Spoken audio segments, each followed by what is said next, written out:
Dashcam video obtained by KEZI 9 News is showing what happened during a controversial arrest involving two Springfield police officers 2 years ago. KEZI 9 News reporter Michael Severin joins us live in the studio. Michael, some say, or some call it police brutality. Others say the officers did nothing wrong. Yeah, Matt, I spoke to Jubal Chaplin's attorney who says his client was beaten on February 2nd in 2018.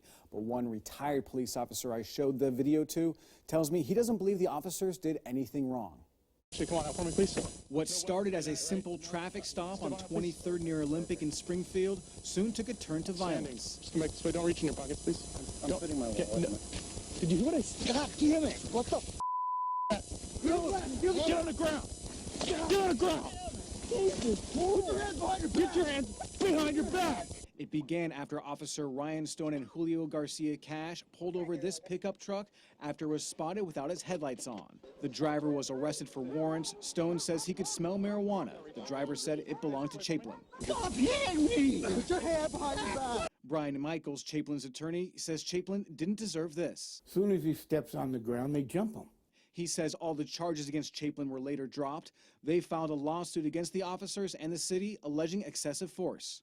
That could be any of us.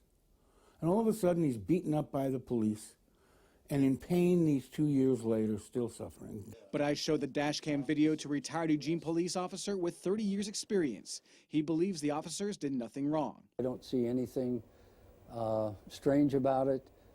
Both officers were very calm, very direct with their orders, very understandable. All he had to do was not put his hand into his pocket. Scott Willardson is with the Oregon Department of Public Safety Standards and Training.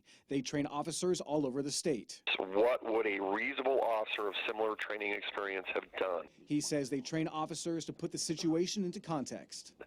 Now, that doesn't mean would they have done the exact same thing. It just means would they have done something similar in a similar situation. You're not making smart decisions, guy.